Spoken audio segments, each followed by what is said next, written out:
பாட்டாளி மக்கள் கட்சி ஆதாரபூர்வமாக நிரூபிக்கப்பட்டவர் யாருன்னு சொன்னால் அன்புமணி ராமதாஸ் தான்.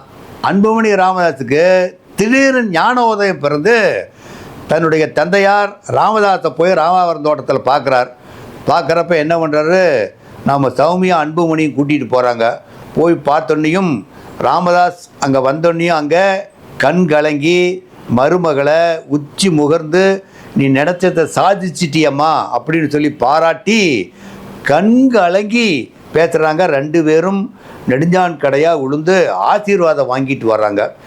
அப்போ பார்க்குறப்ப எல்லா மக்கள்லாம் என்ன நினச்சிட்டு இருந்தாங்கன்னா, பாட்டாளி மக்கள் கட்சியில் ரெண்டு கட்சி ரெண்டு பேரும் ஒன்றாயிட்டாங்க நினச்சிக்கிட்டு இருந்தாங்க.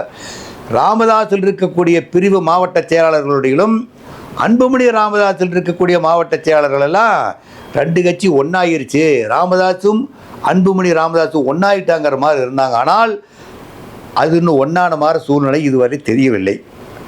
இப்போ அன்புமணி கர்நாடகாவில் மேகதாதுல அணை கட்டுறது சொல்லி கட்டக்கூடாதுன்னு சொல்லி கர்நாடகா மாநிலத்தில் பிலிகுண்டிலிருந்து இங்கே பூம்புகார் வரல நடைபயணம் மேற்கொண்டு வந்துட்டு இருக்கிறார்.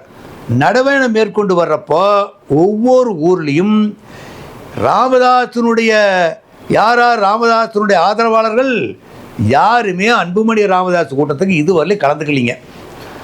அன்புமணி ராமதாஸில் இருக்கிற பிரிவு தான் அந்த கூட்டத்தில் ஒன்றா அந்த நடைபயணத்தில் கலந்துக்கிட்டு இருக்குதோ இல்லையோ, ஆனால் ராமதாஸுடைய பிரிவு அந்த கூட்டத்தில் கலந்துக்கிட்டு இருந்ததுன்னா தான் அவங்கெல்லாம் ஒன்று சேர்ந்துட்டாங்கன்னு அர்த்தம். ஆனால் இதுவரையிலையும் ரெண்டு பேரும் பார்த்ததோடு சரி, இவரும் கண்கலங்கினார் அவரும் கண்கலங்கினார், அதோடு சரி இரண்டு பேரும் இன்னும் ஒன்று சேரல. ஆனால் பாட்டாளி மக்கள் கட்சிக்கு நல்லது நடக்கும்னு சொல்லி சொன்னால் இடையில அன்புமணி ராமதாஸும் ரெண்டு பேரும் சேர்ந்து எல்லா இனிமேல் ஒருதாய் மக்களாக இருக்கணும்னு சொல்லி ஒரு பொதுவான அறிவிப்பு விடணும். அப்போ தான் பாட்டாளி மக்கள் கட்சி இப்போ ஸ்ட்ராங் ஆகும்.